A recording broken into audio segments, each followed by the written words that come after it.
కూడికలు దేవుడు చక్కగా జరిగిస్తూ వచ్చారు. మరి దేవుని బిడ్డలారా, ఈ 40 దినాల కూడికలలో మరి ఇంకా ఎవరైతే మరి రాలేకపోతున్నారో, మరి స్త్రీలు కానీ పురుషులు కానీ యవనస్తులు కానీ పిల్లలు కానీ ఎవరైనప్పటికీ మరి దేవుడిచ్చిన అవకాశాన్ని మరి పోగొట్టుకోకుండా సద్వినియోగం చేసుకొని ఈ 40 దినాల కూడికలలో కేవలం 1 గంట మాత్రమే ఆరాధన జరుగుతూ ఉంది, 6:30 నుండి 7:30 వరకు. కాబట్టి మరి ఆ సమయాన్ని మీరు సద్వినియోగం చేసుకోవాలని ప్రభు పేరిట మరొకసారి ప్రేమతో మీకు తెలియజేస్తా ఉన్నాను. ఈ 40 దినాల కూడికలలో అపోస్తలుడైన పౌలు గారు కొరింథీయులకు రాసిన 2వ పత్రిక ధ్యానం చేస్తా ఉన్నాం. మొదటి పత్రిక గతించిన కాలంలో ధ్యానం చేస్తాం 3 సంవత్సరాలు. మరి ఇప్పుడు 2వ పత్రికను ధ్యానం చేయడం ప్రారంభించాం. కాబట్టి మరి దేవుని సన్నిధానంలో మరి ఈ యొక్క కొరింథీయులకు రాసిన 2వ పత్రిక ధ్యానాలు దేవుడు ఎన్నో విషయాలు నేర్పిస్తా ఉన్నారు. కాబట్టి మరి అవి నేర్చుకోవడానికి, మనము ఆత్మీయంగా ఎదగడానికి అవి మనకి అంతా ఉపయోగపడతాయి కనుక మరి ఈ యొక్క సమయాన్ని సద్వినియోగం చేసుకోమని మరొకసారి ప్రేమతో మీకు తెలియజేస్తున్నాను. పిల్లగా మరి ఈ యొక్క ఆదివారపు ఆరాధనలో ఈ దినము కూడా దేవుని వాక్యములో నుండి కొరింథీయులకు రాసిన 2వ పత్రిక నుండి ఒక మాట నేను జ్ఞాపకం చేయాలని ప్రభు సన్నిధిలో మీ మధ్య నిలబడి ఉన్నాను. పరిశుద్ధ గ్రంథములో నుండి అపోస్తలుడైన పౌలు గారు కొరింథీయులకు రాసిన 2వ పత్రిక మనం ఎక్కడి వరకు ధ్యానించాము? నిన్న 11వ వచనం వరకు ధ్యానించాం. ఈరోజు మనం 12వ వచనం ఒక్కటే ధ్యానం చేయబోతున్నాం. 12వ వచనం చదువుతున్నాను. మా అతిశయ మేదనగా లౌకిక జ్ఞానమును అనుసరింపక దేవుడు అనుగ్రహించు పరిశుద్ధతతోను నిష్కాపట్యముతోను దేవుని కృపని అనుసరించి లోకములో నడుచుకుంటిమనియు మరి విశేషముగా మీ ఎడలను నడుచుకుంటిమనియు మా మనస్సాక్షి సాక్ష్యమిచ్చుటయే. మంచిది, దేవునికి స్తోత్రం. పౌలు గారు కొరింథీ సంఘానికి పత్రికను వ్రాస్తూ ఆయన చెబుతున్న ఒక అద్భుతమైన మాట ఈ 12వ వచనం. ఈ 12వ వచనంలో పౌలు గారు ఏం చెప్తున్నారంటే వారు ఎలాగ జీవించాలో చెప్తున్నారు. మా అనే మాట అక్కడ మొదటి అక్షరాన్ని చూస్తున్నాం. మా అంటే అర్థం ఏంటంటే పౌలుతో పాటు ఇంకా ఉన్న సహచరులు. వాస్తవానికి పైన ఈ పత్రికను రాసేది ఎవరెవరని చెప్పాడు ఆయన? మొదటి వచనము పౌలు, మన సహోదరుడైన తిమోతియును అనే మాట. సో ఇక్కడ పౌలు గారితో పాటు సహకారులు ఎవరైతే ఉన్నారో వారు ఎలాగా జీవించారో, ఎలాగా సంఘము ఎదుట బ్రతికారో వారు ధైర్యంగా చెప్తా ఉన్నారు. నేను పౌలు గారి పత్రిక పరిచయం చేసేటప్పుడు ఒక విషయం చెప్పాను. ఏంటి ఆ విషయం అంటే, ఇతర పత్రికలలో పౌలు గారు తన కోసం చెప్పుకోలేనంతగా ఈ పత్రికలో ఆయన ఎక్కువ తన కోసము చెప్పుకున్నాడు. ఏమంటే పౌలు గారు రాసిన 14 పత్రికలు చెప్పారు. 14 పత్రికలలో ఎక్కువ ఆయన కోసం ఎక్కడా చెప్పలేదు. ఆయన ఎలాంటోడో, ఆయన మనిషి ఎలాంటోడో, ఆయన గుణం ఎలాంటిదో, ఆయన భక్తి ఎలాంటిదో, ఆయన జీవితం ఎలాంటిదో చెప్పాడు, కానీ చాలా తక్కువగా చెప్పాడు మిగతా పత్రికల్లో. కానీ 2వ పత్రికలో ఆయన ఎక్కువ తన కోసం ఏం చేశాడంటే చెప్పుకున్నాడు.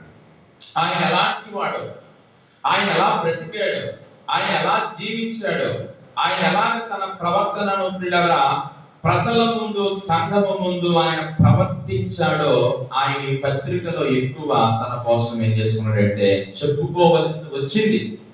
ఆ కొరింథీ సంఘములో ఉన్న విశ్వాసులను వేరే అపోస్తలులు, అబద్ధ బోధకులు వచ్చి పౌలు మంచోడు కాదు, పౌలు సరైన బోధకుడు కాదు, పౌలు సరైన ఆత్మీయుడు కాదు, ఆయన బోధించే బోధలు సరైనవి కాదు, మీరు ఎందుకు పౌలు గారి వాక్యాన్ని వింటున్నారు అని వేరే అబద్ధ బోధకులు వచ్చి ఆ సంఘాన్ని పాడు చేశారు. కాబట్టి ఆ సందర్భాన్ని బట్టి పౌలు తను ఎలాంటోడో సంఘానికి ఏం చేయవలసి వచ్చిందంటే చెప్పుకోవాల్సి వచ్చింది. హల్లెలూయా. నిజమే కదా. మన గురించి ఎవరైనా చెడ్డ చెప్పారు అనుకోండి, మనం ఏం చేసుకోవాలి? మనం ఎలాంటి వాళ్ళమో రుజువు చేసుకోవాలి.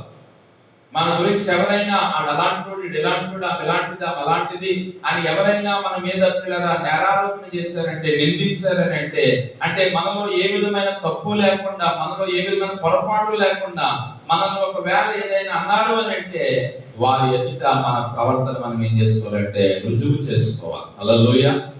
పౌలు గారు అంటే అన్ని లేవు అలాగా అంటారు అని చెప్పేసి ఆయన అనుకోలేదు, కానీ అతను తన సంఘముతో నేను ఎలాంటి వాడినో వారికి తెలియాలి అని చెప్పి పత్రికను రాస్తూ ఆ విషయాలన్నింటిలో ఆయన పొందుపరిచారు. హల్లెలూయా.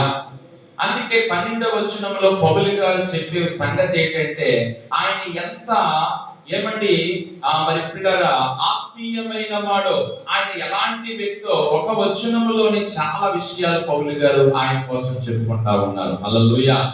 దేవుని బిడ్డలారా, ఈ రోజున మన జీవితాలు ప్రభు దగ్గర ఎలాగ ఉండాలి అనేది దేవుని ఆశ. ఎలాగా పౌలు గారు 12వ వచనంలో ఎలాగైతే మాట్లాడుతున్నారో అలాగే మన బ్రతుకు కూడా దేవుని దగ్గర ఉండాలి. మన జీవితం కూడా దేవుని దగ్గర ఉండాలి. ఈ రోజున మరి పిల్లరా గమనించినట్లయితే ఒక మంచి సాక్ష్యాన్ని తన గురించి తానే చెప్పుకుంటా ఉన్నాడు పౌలు గారు. హల్లెలూయా.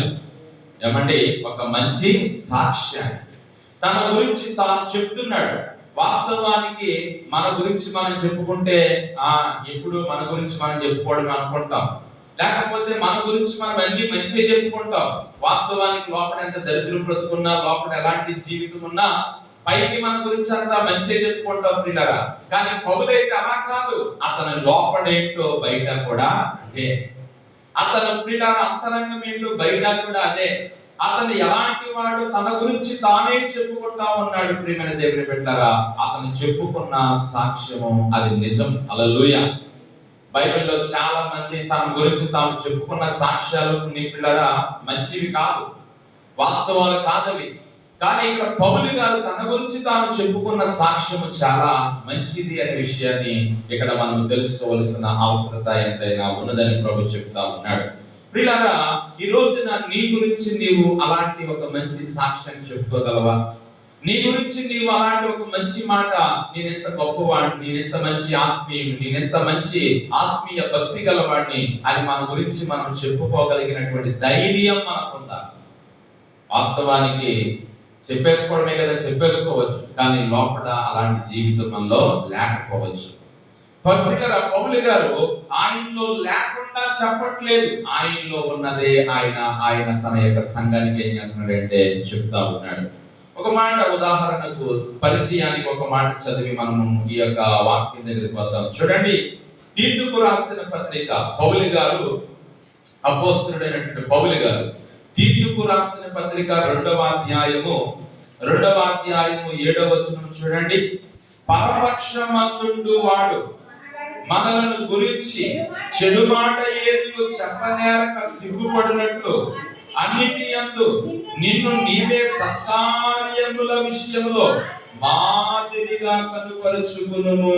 చాలండి ప్రియులారా, ఎవరు కూడా నీ మీద నేరము మోపకుండా, ఎవరు కూడా నిన్ను నిందించకుండా నిన్ను నీవే సత్కార్యముల విషయంలో ఎలా ఉండాలంటే మాదిరిగా ఉండాలి అని పౌలు తీతు అనే వ్యక్తికి పత్రిక రాస్తూ చెప్తున్నాడు. మన జీవితం ఎందుకు వచనం చదివించానంటే మన బ్రతుకులు కూడా అలా ఉండాలి.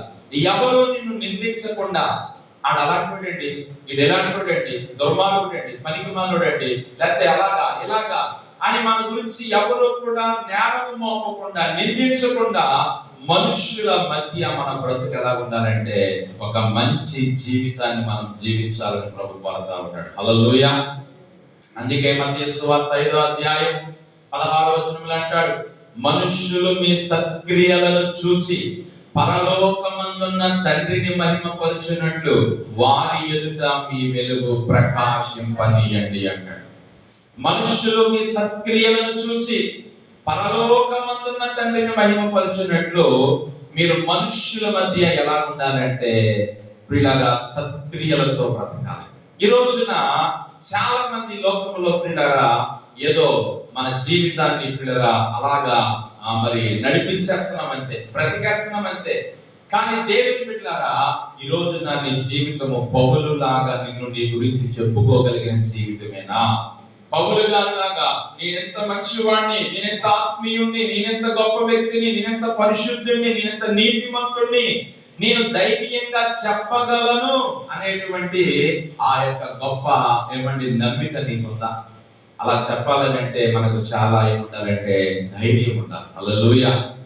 మన జీవితాన్ని పిల్లరా, మన జీవితం గురించి మనం చెప్పుకోవాలంటే మనకు చాలా ధైర్యం ఉండాలి. ఎందుకంటే మనం ఏమిటో మనకు బాగా తెలుసు. మన బ్రతికేటో, మన జీవితం ఏంటో, మన స్థితి ఏంటో, మన పనులు ఏంటో, మన ప్రవర్తన ఏంటో, మన క్రియలు ఏంటో, మన స్వభావం ఏంటో, మనం చేసే కార్యాలేంటో మనకి బాగా తెలుసు. మన గురించి బాగా ఎవరికి తెలుసు అంటే దేవునికి తెలుసు. హల్లెలూయా. వాట్ అబౌట్ యు, నీ గురించి నీకు తెలుసు, నీ గురించి దేవునికి తెలుసు. కాబట్టి ఈ రోజున పౌలు గారు తన గురించి తాను ఒక మంచి సాక్ష్యాన్ని ఇక్కడ చెప్పుకుంటా ఉన్నాడు. ఈ రోజున మన జీవితాలు అలా కట్టబడాలని దేవుడు కోరుకుంటా ఉన్నాడు. హల్లెలూయా. ప్రభువా, నేను కూడా పౌలు గారి లాగా నా గురించి నేను అలాంటి మంచి సాక్ష్యము చెప్పుకునే కృప నాకు దయచేయండి. హల్లెలూయా. నా గురించి నేను నాయన అలాంటి మంచి సాక్ష్యం చెప్పుకునే జీవితం నాకు దయచేయి ప్రభువా నాయన అని మనము ప్రార్థన చేయవలసిన అవసరత ఉన్నది. ప్రియమైన దేవుని బిడ్డలారా, ఏమిటి పౌలు గారు తన గురించి తాను చెప్పుకున్న సాక్ష్యము, తన గురించి తాను చెప్పుకున్న సంగతి ఏంటో ఒకసారి మనం చూద్దాం. మొదటిగా అక్కడ 12వ వచనాన్ని మనం చదివితే, మా అతిశయమేదనగా, అది మొదటి మాట. ప్రియులారా, పౌలు గారు ఆయన ఇక్కడ అంటున్నటువంటి మాట 12వ వచనము, కొరింథీయులకు రాసిన 2వ పత్రిక 1వ అధ్యాయము 12వ వచనములోని ఆయన మొదటిగా పలికిన మాట ఏంటంటే, మా అతిశయము ఏదనగా అంటున్నాడు. మా అతిశయము ఏమిటంటే, అంటే ఇదిగో మా గొప్ప ఏంటంటే, మా గొప్ప అతిశయము అంటే ఏం చెప్పుకుంటారంటే, నేనెంత గొప్ప వ్యక్తినో అని చెప్పుకోవడాన్ని అతిశయం అంటారు. ఇక్కడ పౌలు గారు మా అతిశయం ఏంటంటే, మాకెంత డబ్బు ఉంది, మాకెంత పదం ఉంది, మాకెంత అధికారం ఉంది, మేమెంత ఆస్తిపరులము అని ఆ గొప్ప చెప్పట్లేదు. మా అతిశయం ఏంటంటే, మేము దేవుని ఎదుట ఎలాగ బ్రతికామో చెప్తున్నాను చూడండి అంటున్నాడు. హల్లెలూయా. దేవుని బిడ్డలారా, ఆయన మా అతిశయము ఏది అనగా, లౌకిక జ్ఞానమును అనుసరింపక దేవుడు అనుగ్రహించు పరిశుద్ధతను నిష్కాపట్యముతోను దేవుని కృపను అనుసరించి లోకములో నడుచుకుంటేమనియో, అది మా అతిశయం. నా గురించి నేను చెప్పుకునే గొప్ప సంగతి ఏదైనా ఉందంటే, నేను ఎలా బ్రతికాను అని పౌలు చెబుతున్నాడు.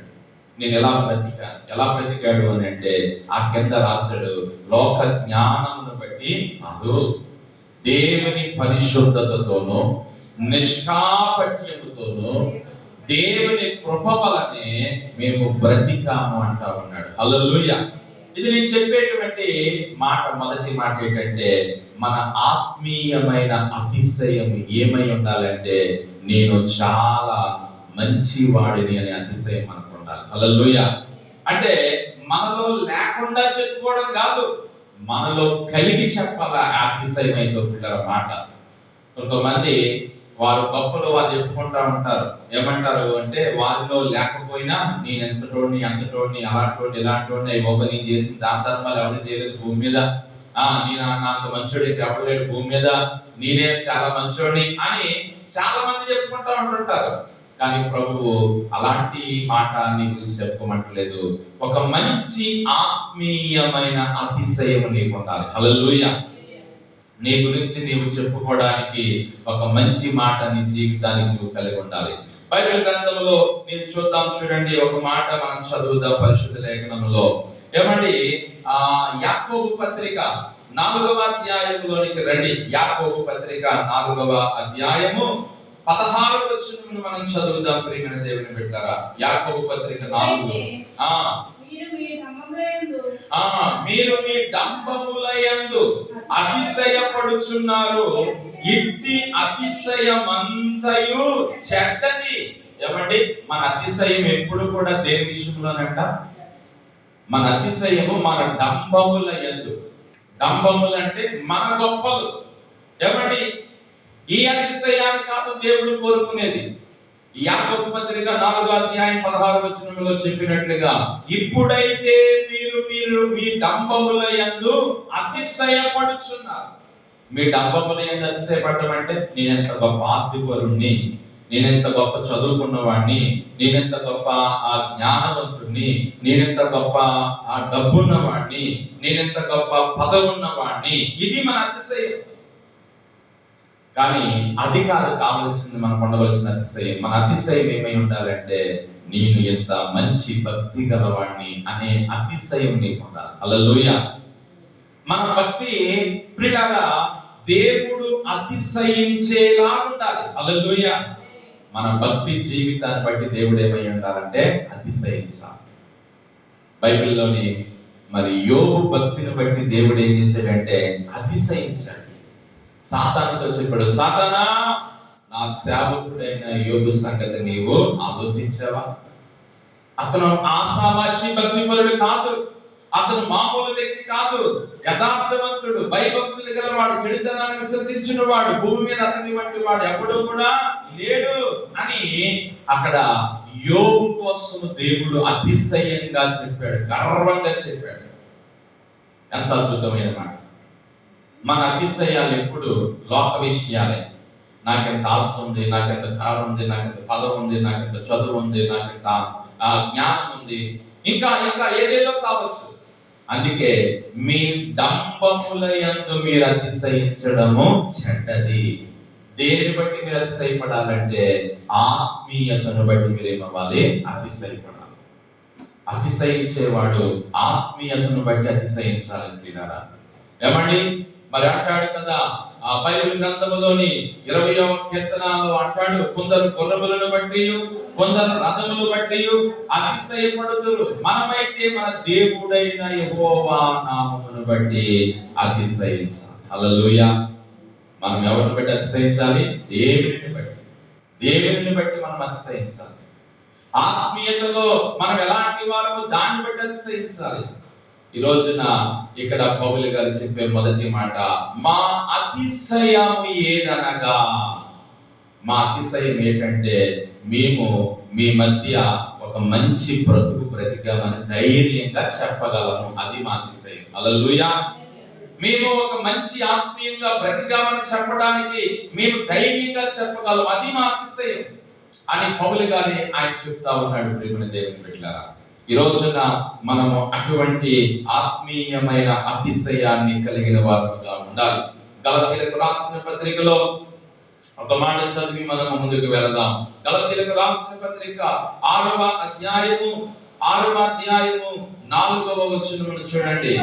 ప్రతివాడు తాను చేయు పనిని పరీక్షించి చూచుకున్నవలెను, అప్పుడు ఇతరును బట్టి కాక తనను బట్టి అతనికి అతిశయము కలుగును.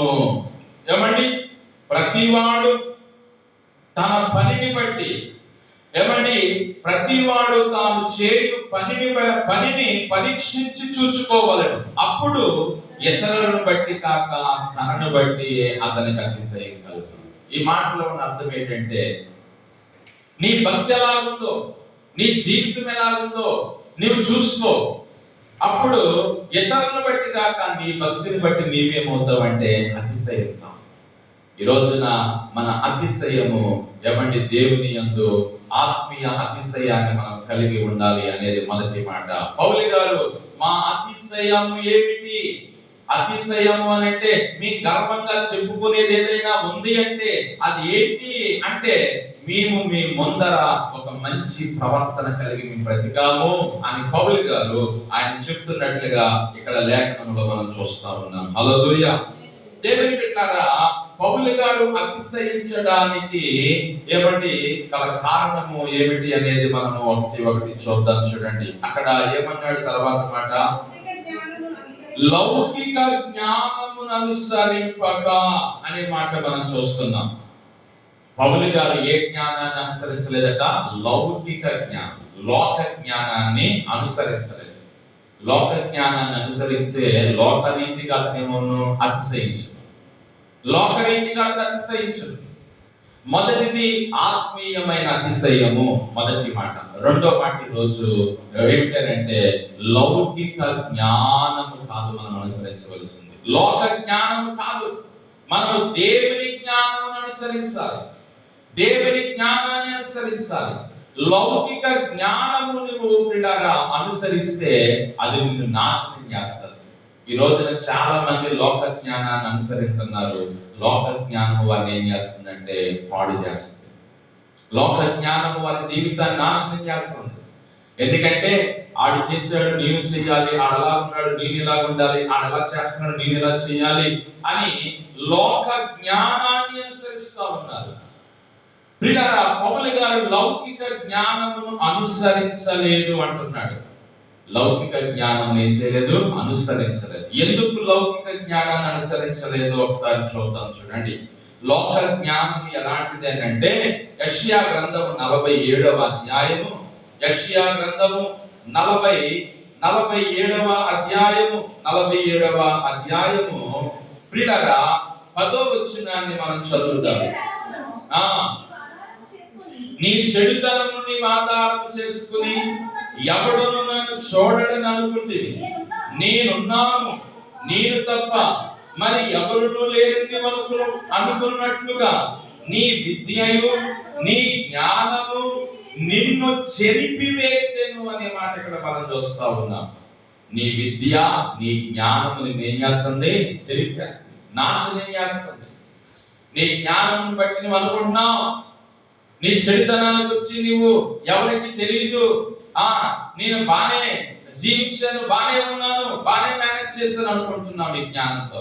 కానీ దేవుని వాక్యం ఏమంటుందంటే ఆ జ్ఞానము నిన్ను ఏం చేస్తుందంటే నాశనం, చెరిపేస్తుంది, పాడు చేసేస్తుంది.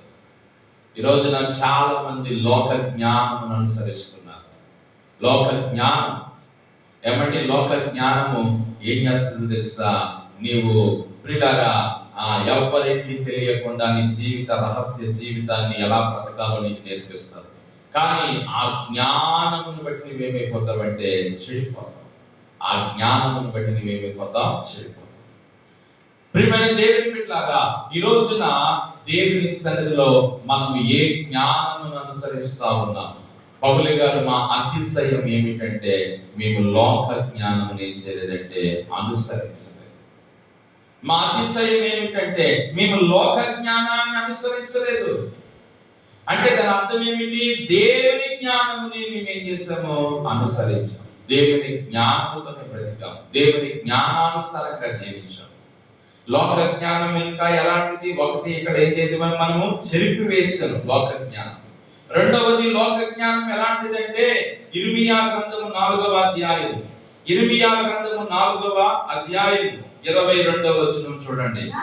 నా జనులు అవివేకులు, వారు నన్ను ఎరుగరు, వారు మూఢులైన పిల్లలు, వారికి తెలివి లేదు. కీడు చేయుటకు వారు తెలియను గాని మేలు చేయుటకు వారికి బుద్ధి చాలదు. లోక జ్ఞానము నిన్ను ఏం చేస్తుందంటే కీడు. నా పిల్లలకు తెలివి లేదు, నా పిల్లలకు జ్ఞానం లేదు అని ప్రభువు తన పిల్లల కోసం చెప్తున్నాడు. వారికి మేలు చేయడం రాదు, వారికి ఏమొచ్చు, కీడు చేయడం వచ్చు. అంటే లౌకిక జ్ఞానము నీవు ఏం చేస్తుందంటే కీడు. లౌకిక జ్ఞానము వల్ల నీవు కీడు చేస్తావు. ఈ రోజున లోక జ్ఞానాన్ని బట్టి చాలా మంది ఏం చేస్తారంటే కీడు, ఇతరులకు హాని చేస్తున్నారు, ఇతరులకు చాలా బాధ కలిగిస్తున్నారు. ఎందుకే ఇక్కడ మరి ప్రభు చెప్తున్నాడు, నా పిల్లలకు తెలివి లేదు, వారు అవివేకులు, నన్ను ఎరగరు. దేవుని బిడ్డలారా, దేవుని యొక్క వాక్యంలో మనం చూసినట్లయితే లోక జ్ఞానము నాశనం చేస్తుంది ఒకటి, రెండు లోక జ్ఞానము కీడు చేయిస్తుంది. అందుకే మేము లౌకిక జ్ఞానము ఏం చేయలేదు, అనుసరించలేదు. అందుకే మేము లౌకిక జ్ఞానమును అనుసరించలేదని పౌలు చెప్తున్నాడు. ఇంకో మాట చూడండి, కొరింథీయులకు రాసిన మొదటి పత్రిక ప్రియులారా 3వ అధ్యాయము, కొరింథీయులకు రాసిన మొదటి పత్రిక 3వ అధ్యాయము 19వ వచనం మనం చదువుతాము. 19వ, ఈ లోక జ్ఞానం దేవుని దృష్టికి వెర్రితనమే అంటా ఉన్నాడు పిల్లారా. ఈ లోక జ్ఞానము దేవుని దృష్టికి ఎలాంటిదంటండి? వెర్రితనం. ఈ లోకములోని ఎంత జ్ఞానం ఉన్నా ఎంత జ్ఞానివైనా అది దేవుని దృష్టికి వెర్రితనం. ఈ రోజున మనము చెప్పాలంటే మన అతిశయము ఏమిటి అని మనం చెప్పుకోవాలంటే మనము ఏ జ్ఞానమును అనుసరించకూడదంటే లోక జ్ఞానమును అనుసరించకుండా దేవుని జ్ఞానమును మనము అనుసరించాలి. దేవుని జ్ఞానమును అనుసరించాలి. ప్రియమైన దేవుని బిడ్డలారా, బైబిల్ గ్రంథములోని మనం చూసినట్లయితే హోషేయ గ్రంథములో 4వ అధ్యాయం 6వ వచనంలో అంటాడు, నా జనులు జ్ఞానము లేని వారై నశించిపోయినారు అంటున్నాడు. అదే హోషేయ గ్రంథం 6వ అధ్యాయంలో యెహోవాను గుర్చిన జ్ఞానము సంపాదించుకుందుము రండి, యెహోవాను గుర్చిన జ్ఞానము సంపాదించుకున్నటకు ఆయనను అనుసరించుదుము రండి. ఏ జ్ఞానం అండి? యెహోవాను గుర్చిన జ్ఞానం. ఈ రోజున ఈ 40 దినాల కోటాల్లో నీకు దేవుడు ఏ జ్ఞానం ఇస్తున్నాడంటే దేవుని జ్ఞానం. దేవుని జ్ఞానాన్ని మనం పొందుకుంటాం, దేవుని జ్ఞానాన్ని సంపాదించుకుంటాం. లౌకిక జ్ఞానము లోక జ్ఞానాన్ని నువ్వు అనుసరిస్తే నాశనం. లౌకిక జ్ఞానానుసారంగా బ్రతికితే నీకు నష్టం. లౌకిక జ్ఞానానుసారంగా నువ్వు జీవిస్తే అది నీ జీవితానికి చాలా ప్రమాదం. కాబట్టి మనము దేవుని జ్ఞానమును అనుసరించాలి. దేవుని జ్ఞానము. హల్లెలూయా. పౌలు గారు చెప్పే మాట, మా అతిశయము ఏమనగా లౌకిక జ్ఞానమును అనుసరింపక దేవుడు అనుగ్రహించు పరిశుద్ధత. హల్లెలూయా. ఏమండి? ఎలా బ్రతికారంట వారు? దేవుడు అనుగ్రహించు పరిశుద్ధతతో బ్రతికారు అని చెప్తున్నాడు.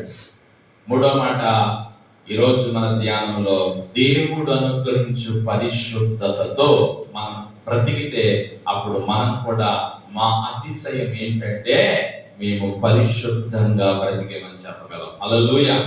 ఇక్కడ పరిశుద్ధత అనే మాట ఒకటే వాడలేదు పౌలు గారు. దాని ముందు వాడిన మాట దేవుడు అనుగ్రహించు పరిశుద్ధత. ఏమండి? ఈ లోకంలో మనుషులు అందరూ కూడా పరిశుద్ధులు అనుకుంటారు. నాకు నేను పరిశుద్ధుని, మీరు పరిశుద్ధులు అనుకుంటాం. కానీ మన పరిశుద్ధత కాదు. ఎవరి పరిశుద్ధత? దేవుడు అనుగ్రహించే పరిశుద్ధత. దేవుడు అనుగ్రహించే పరిశుద్ధత మనలో ఉండాలి. దేవుడు కోరుకునే పరిశుద్ధత, దేవుడు ఏమంటే ఆయన ఆశించే పరిశుద్ధత మనలో ఉండాలి. ప్రియమైన దేవుని బిడ్డలారా, బైబిల్లో ఒక ఆయన నేను చాలా నీతిమంతుడిని అని చెప్పుకుంటున్నాడు. దేవాలయం ఇద్దరు మనుషులు వెళ్ళి ప్రార్థన చేయడానికి వెళ్ళారు. ఒక ఆయన పరిసయ్యుడు, ఒక ఆయన సుంకరి. పరిసయ్యుడు ఏమని ప్రార్థన చేస్తున్నాడు? నేను వారానికి ఇన్నిసార్లు ఉపవాసం ఉంటున్నాను, దశంభాగం వెళ్తున్నాను, అన్యాయం చేయట్లేదు, వ్యభిచారం చేయట్లేదు, ఏ తప్పు చేయట్లేదు, నాలాగా ఇంక ఎవడో లేడు భూమి మీద అని చెప్పుకుంటున్నాడు. ఆయన ఏమనుకుంటున్నాడంటే చాలా పరిశుద్ధత అనుకుంటున్నాడు. తర్వాత సుంకరి ఆకాశము వైపు కనులెత్తుకైనా నేను యోగ్యుడను ఆను ప్రభువా అని ప్రార్థన చేశాడు. అప్పుడు దేవుడు అతని కంటే ఇతను నీతిమంతుడు అని దేవుడు తీర్పు తీర్చాడంట. హల్లెలూయా. అంటే పరిసయ్యుడు తనకు తాను చాలా పరిశుద్ధుని అనుకున్నాడు, కానీ దేవుడి దృష్టిలో అతను పరిశుద్ధుడు. అతని కంటే సుంకరే దేవుడి దృష్టిలో ఏమయ్యాడంటే పరిశుద్ధుడయ్యాడు. ఈ రోజున వాక్యం చెప్తున్న మాట, మనము అతిశయంగా చెప్పుకోవాలంటే మన డబ్బును బట్టి కాదు, మన చదువును బట్టి కాదు, మన ఆస్తిని బట్టి కాదు, మనకున్నటువంటి పేరు ప్రఖ్యాతులను బట్టి కాదు. మనం అతిశయంగా ఏం చెప్పుకోవాలంటే నేను దేవుడు అనుగ్రహించు పరిశుద్ధతతో బ్రతికానని చెప్పుకోవాలి. హల్లెలూయా. అది అతిశయించడం అంటే. మన అతిశయం ఎప్పుడు మన డంబములను బట్టి అతిశయిస్తున్నాం. ఏమండి? మన అతిశయం ఎప్పుడు మన డంబము ఏమిటి అని అంటే, ఏమంటే నాకు ఎంత డబ్బు ఉంది, నాకు ఎంత కారు ఉంది, నాకు ఎంత ఇల్లు ఉంది, నాకు ఎంత ఆస్తి ఉంది, నాకు ఎంత చదువు ఉంది, నాకు ఎంత పేరు ఉంది, నాకు నిర్ణయం, అది మన అతిశయం. కానీ పౌలు అతిశయము అది కాదు. ఒకటి, లోక జ్ఞానము నేను అనుసరించాలి. రెండోది, దేవుడు అనుగ్రహించు పరిశుద్ధతతో బ్రతికాను నేను. హల్లెలూయా. బ్రతికాను. దేవుడు అనుగ్రహించే పరిశుద్ధత. ఈ రోజున నీ జీవితము అలాంటి పరిశుద్ధమైన జీవితముగా ఉందా లేదా? ఎందుకంటే ప్రభు అన్నాడు, నేను పరిశుద్ధుడును గనుక మీరును పరిశుద్ధులై ఉన్నాడు. ప్రతి దినము మనము పరిశుద్ధమైన జీవితంలో కట్టుకోవాలి. ప్రతి దినము మనము పరిశుద్ధమైన జీవితంలో మనం నడిపించుకోవాలి. ఏమండి, ఈ లోకంలో చెడుతనం ఎక్కువ ఉంది, పాపం ఎక్కువ ఉంది, మలినం ఎక్కువ ఉంది. కాబట్టి ఈ పాప జీవితంలో, ఈ మురికి జీవితంలో నిన్ను నీవు పరిశుద్ధముగా ఏం చేసుకోవాలంటే కాపాడుకోవాలి. ఆలోచన చేయండి. దేవుని బిడ్డలారా, వాక్యంలో మనం చూసినట్లయితే అంటాడు, తండ్రి అయిన దేవుని ఎదుట నిజమైన భక్తి ఏమిటి అంటే యాకోబు 1:27 అంటాడు, ఇహలోక మాలిన్యము తన కంటకుండా తన్ను తాను కాపాడుకున్నటయ్యే భక్తి అంటాడు. హల్లెలూయా. దేవుని ఎదుట భక్తి ఏంటంటే ఈ లోక మాలిన్యము నీ కంటుకోకుండా నిన్ను నీవేం చేసుకోవాలి, కాపాడుకోవాలి. అదే దేవుని ఎదుట నిజమైన భక్తి. ఏమండి, ఈ రోజున మనము దేవుని సన్నిధిలో జాగ్రత్తగా మనము కాపాడుకోవాల్సిన అవసరత ఎంతైనా ఉంది. కొన్నిసార్లు కొంతమంది ఈ తాపి పని చేసేవారు, పెయింటింగ్ పని చేసేవారు కొంతమంది ఉంటారు చూడండి.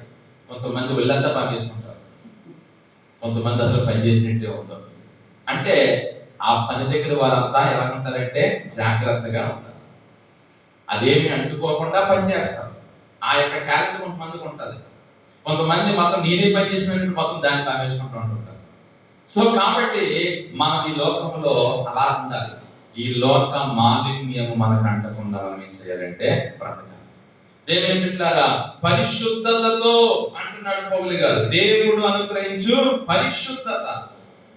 పౌలు గారు ఎంత పరిశుద్ధుడో ఒకసారి మనం చదువుదాం చూడండి. ఆయన మొదటి పత్రికలో చెప్పాడు, ఆయన అంతా పరిశుద్ధుడు, నీతిమంతుడు.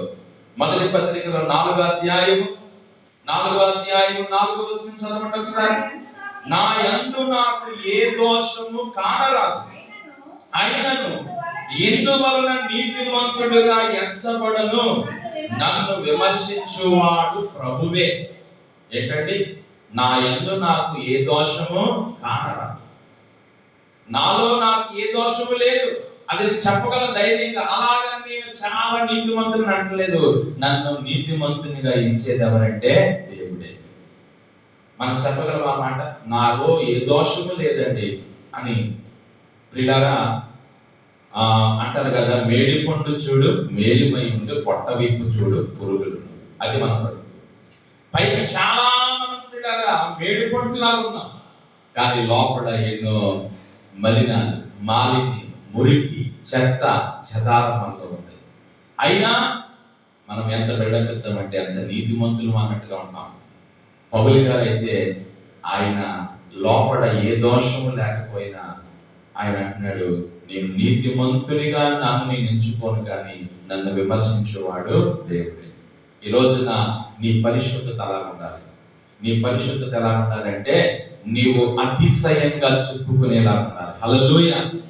నేను చాలా పరిశుద్ధుడినండి, నేను చాలా నీతిమంతుడినండి అని నీవు చెప్పుకోవాలి దేవుని బిడ్డలారా. అలాంటి పరిశుద్ధత నీలో ఉండాలి. అంటే నీలో లేకుండా చెప్పుకోవడం కాదు, నీలో కలిగి చెప్పుకోవాలి దేవుని బిడ్డలారా. అది దేవుడు చూసుకుంటా ఉన్నాడు అనే సత్యాన్ని గమనించాలి. ఒకటి, లోక జ్ఞానమును అనుసరింపకుండా. రెండవది, పరిశుద్ధతతోనే. మూడవది, నిష్కాపట్యముతో.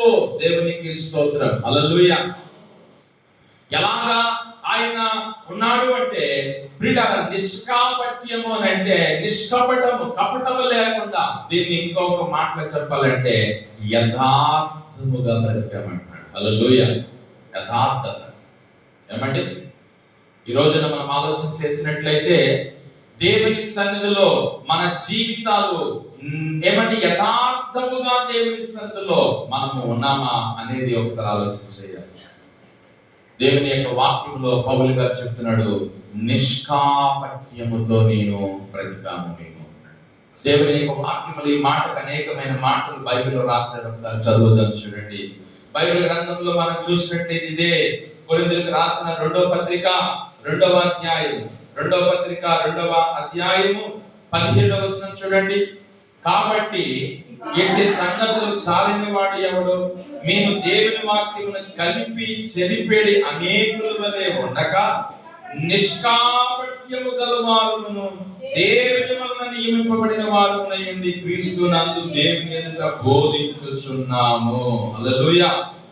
దేవుని యొక్క వాక్యమును కలిపి చెరిపేడి అనేకుల వలె ఉండక. ఏమండి, పౌలు గారు తన గురించి ఎక్కువ చెప్పుకున్నాడని చెప్పాం కదా ఈ పత్రికలో. మళ్ళా చెప్పుకుంటున్నాడు ఇక్కడ. ఏమంటాడంటే, వాక్యాన్ని మేము కలిపి చెప్పలేదు, వాక్యమును ఉన్నది ఉన్నట్లుగా మేము ఏం చేసామంటే బోధించాం. ఈ రోజున కొంతమంది లోకంలో సేవకులు ఎలా ఉన్నారంటే, మీరు వాక్యాన్ని ఇలా చెప్తే మీకు అంత డబ్బు ఇద్దామని ఉన్నవారు ఉన్నారు. అయితే అలా మార్చేద్దాం, దానికి ఏముంది, అలా చెప్పేసి వాళ్ళు ఉన్నారు. ఎందుకని? డబ్బు అవుతున్నారు. ఏమండి, మా డినామినేషన్లో ఇది మా పద్ధతులు, మా డినామినేషన్లో మా సిద్ధాంతాన్ని మీరు ఫాలో అవుతే మీకు ఎంత సహాయం వస్తుంది అని అంటే, అయితే సరే మీరు అన్నట్టుగానే అలాగే బోధిద్దాం. వాక్యాన్ని ఏం చేస్తారంటే కలిపి చెప్పేస్తున్నారు. ఈ రోజున లేకపోలేదు, అలాంటి సంస్థలు వచ్చాయి, అలాంటి సంస్థలు బయలుదేరాయి. మీరు వాక్యాన్ని ఇలా బోధించండి, ఈ డాక్టర్ని బోధించండి, ఈ సిద్ధాంతాన్ని బోధించండి, మీకు మేము సహాయం చేస్తాం అనేటువంటి వారు బయలుదేరారు. అందుకని సేవకులు ఈ రోజున ఏమైపోతున్నారంటే మారిపోయి, ఏదైతే ఏమైంది, మనకు డబ్బులు కావాలి, మనకు ఏదో రకంగా డబ్బులు వస్తున్నాయి కదా బోధించేద్దాం అని బయలుదేరేటువంటి వారు చాలా మంది ఉన్నారు. కానీ పౌలు గారు అయితే నిష్కపటముతో దేవుని వాక్యాన్ని బోధించాడు, వాక్యమును వాక్యముగానే బోధించాడు. హల్లెలూయా. అందుకని ధైర్యంగా చెప్తున్నాడు, నిష్కాపట్యముతో దేవుని వాక్యాన్ని బోధించామని చెప్తున్నాడు. ప్రియులారా, దేవుని యొక్క వాక్యంలో మనం చూసినట్లయితే చూడండి, యథార్థముగా యథార్థముగా యథార్థముగా ఉన్నాడు. బైబిల్ గ్రంథంలో మనం చూస్తే యోబు గ్రంథము 13వ అధ్యాయంలో యోబు తన గురించి ఒక మాట చెప్పుకుంటున్నాడు. చూడండి, యోబు గ్రంథము 13వ అధ్యాయం 15వ వచనం చదవండి.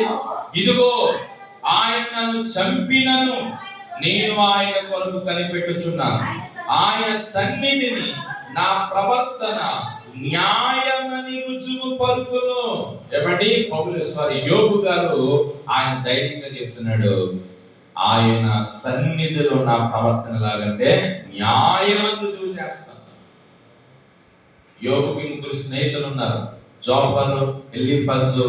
ఏమంటే ఈ యొక్క స్నేహితులు యోబుని ఏం చేస్తారంటే, నువ్వు కుమల్ పని చేస్తుంటావు, అందుకే ఇంత ఇలా కోల్పోయావు, ఇలాగన్నీ పోగొట్టేసుకున్నావు, అన్ని నీ జీవితంలో నువ్వు కోల్పోయావు అని అతను అనేకమైన మాట్లాడుతున్నారు. అప్పుడు యోబు వారి మాటలకు సమాధానం చెప్తూ, నేను అలాగేమీ బ్రతకలేదు, నా దేవుని దగ్గర నేను యథార్థంగా బ్రతికాను అంటున్నాడు. హల్లెలూయా. నా దేవుని దగ్గర నేను యథార్థంగా ఉన్నాను. ఈ రోజున మన దేవుని దగ్గర మనము యథార్థముగా ఏమండి జీవించడమే నిష్కాపట్యం అని అంటే. ఏమండి, నీవు దేవుని దగ్గర యథార్థంగా ఉండాలి. గుళ్ళో ఎలా ఉంటున్నావో బయట ఎలా ఉండాలి, నీ ఇంట్లో ఎలా ఉంటున్నావో బయట ఎలా ఉండాలి, నీ జీవితం పిల్లల అందరూ ఉన్నప్పుడు ఎలా ఉంటున్నావో అందరూ లేనప్పుడు కూడా అలాగా ఉండాలి. అదే యథార్థమైన జీవితం పిల్లరా. ఈ రోజున అలాంటి నిష్కపటమైనటువంటి నిష్కాపట్యముతో నీవు బ్రతికితే నీవు దేవుని రాజ్యానికి చేరగలుగుతావు. ఫిలిప్పీయులకు రాసిన పత్రిక 1వ అధ్యాయంలోని దేవుని దినము రాకడ కొరకు మనం ఎలా ఉండాలో చెప్తాడు అక్కడ పౌలు గారు. ఫిలిప్పీయులకు రాసిన పత్రిక 1వ అధ్యాయము 9 నుంచి 11 చదవండి ప్రియులారా. అక్కడ మీరు శ్రేష్టమైన కార్యములు వివేచింపగలవారగుటకు తెలివితోను అనుభవ జ్ఞానముతోను కూడినదై అంతకన్నా అభివృద్ధి పొందవలనని ఇందువలన దేవునికి మహిమయు స్తోత్రము కలుగునట్లు మీరు యేసు క్రీస్తు వలన నీతి ఫలముతో నిండుకున్న వారై క్రీస్తు దినమునకు నిష్కపటులను నిర్దోషులను కావాలని ప్రార్థించుచున్నాను. దేవుని దినము రాకడ కొరకు మనం ఎలా ఉండాలంట? నిష్కపటులను నిర్దోషులమై ఉండాలి. దేవుని రాజ్యానికి మనం చేరాలంటే మనము ఎలా ఉండాలి? నిష్కపటులుగా ఉండాలి, యథార్థంగా ఉండాలి.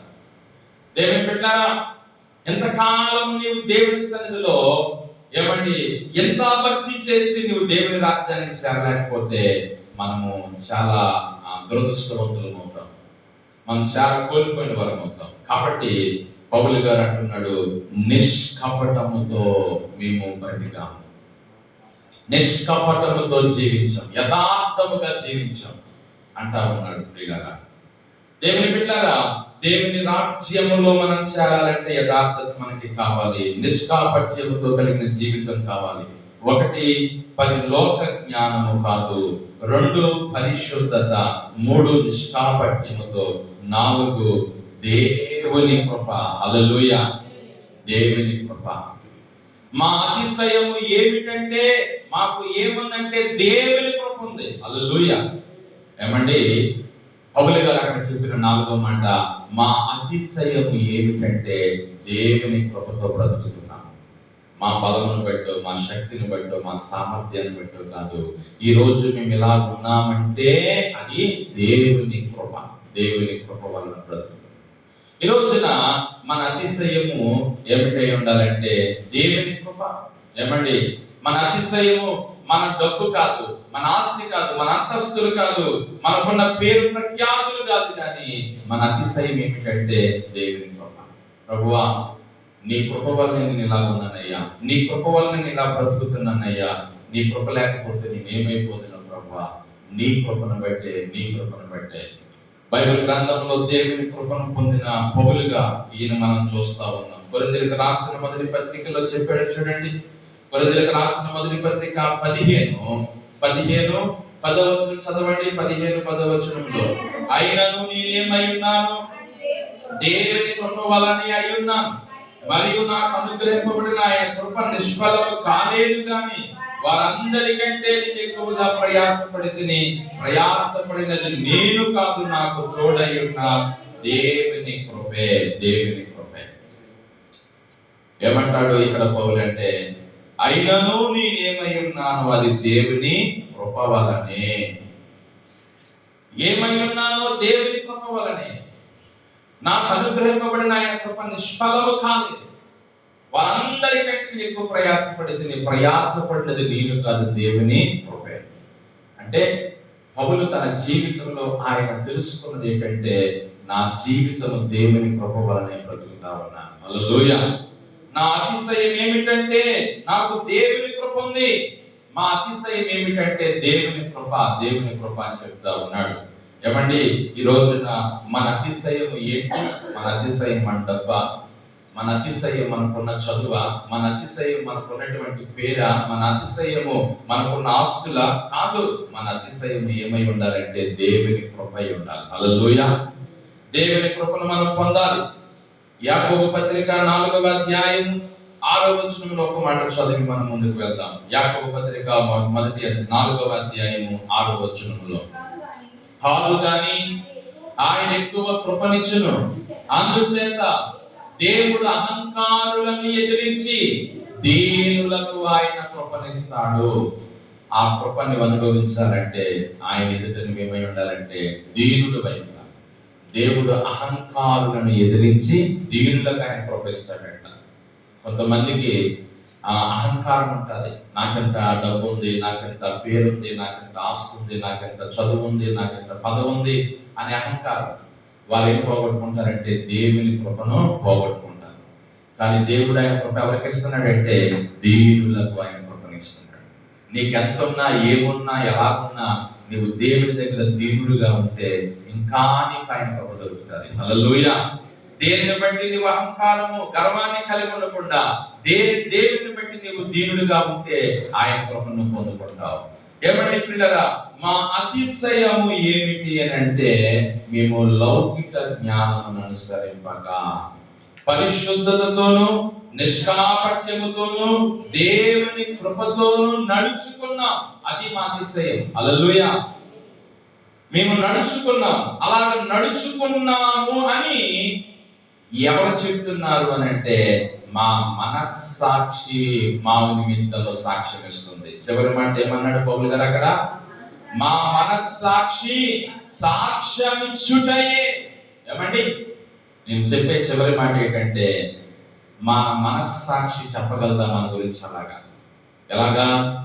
పరిశుద్ధంగా, లౌకిక జ్ఞానం అనుసరింపకుండా పరిశుద్ధముగా నిష్కాపట్యముతో దేవుని కృపతోనే నేను బ్రతుకుతున్నాను అని మన మనస్సాక్షి మన గురించి చెప్పగలదా? ఏమండి, మనం ఒకవేళ పైకి చెప్పిన లోపల మన మనస్సాక్షి ఏమంటదంటే ఒప్పుకోదు. ఏమండి, మన మనస్సాక్షి ఏమండి నీవెలాంటి వాడువో ఏమండి సాక్ష్యం ఇస్తా ఉంటారు. లోపల పైకి మనం ఒకవేళ మనలో లేని చెప్పుకున్న లోపల మన మనసు ఏమంటదంటే నువ్వు అలాంటి వాడివి కాదు కదా, నువ్వు అలాంటి వ్యక్తివి కాదు కదా అంటది. కానీ పౌలు మనస్సాక్షి ధైర్యంగా చెబుతుంది, మా మనస్సాక్షి దానికి సాక్ష్యం. హల్లెలూయా. ఎందుకంటే దేవుని బిడ్డలారా, పైకి చెబితే మనుషులకు తెలుస్తుంది మనం ఏంటో, కానీ దేవునికి మన అంతరంగం ఏంటో ఆయనకి తెలుసు. మన మనస్సాక్షి అలాంటిదో ఆయనకి తెలుసు. ఏమండి, ఈ రోజున నేను అంటున్న చివరి మాట ఏంటంటే ఒక మంచి మనస్సాక్షి మనకు ఉండాలి. పౌలు గారికి ఒక మంచి మనస్సాక్షి ఆయన పొంది ఏమనంటే, నేను లోక జ్ఞానాన్ని అనుసరించలేదు, నేను దేవుని పరిశుద్ధతతో బ్రతికాను, నేను నిష్కాపట్యముతో బ్రతికాను, నేను దేవుని కృపనే ఆధారం చేసుకున్నాను అని పౌలు మనస్సాక్షి తన గురించి ఏం చెప్తుందంటే సాక్ష్యం ఇస్తుంది. నీ మనస్సాక్షి కూడా అలా సాక్ష్యం ఇవ్వాలి. నీ జీవితంలో కూడా అలాంటి మనస్సాక్షి నువ్వు కలిగి ఉండాలి. బైబిల్ గ్రంథంలోని పిల్లరా, ఈ మనస్సాక్షిని గురించి అనేక వచనాలు ఉన్నాయి. అవన్నీ మనం చదవడానికి సమయం ఒకవేళ చాలదు, కానీ 1-2 మాటలు చదివి ప్రార్థన చేసుకుందాం.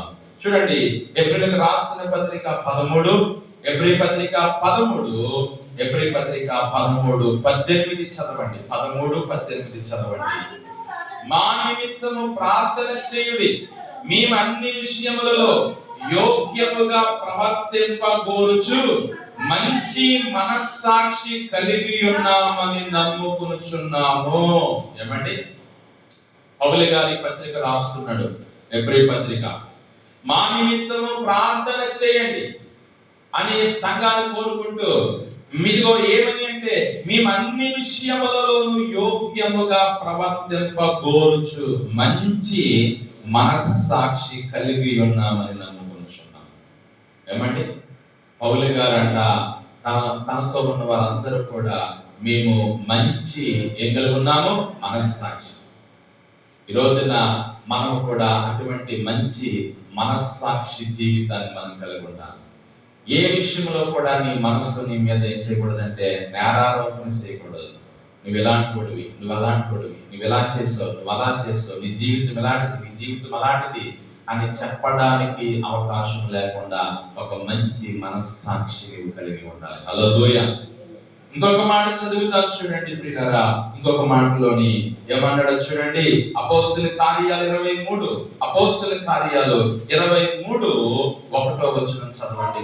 పౌలు మహాసభ వారిని తేరి చూచి, సహోదరులారా, నేను నేటి వరకు కేవలము మంచి మనస్సాక్షి గలవాడినై దేవుని ఎదుట నడుచుకుంటేనని చెప్పాను.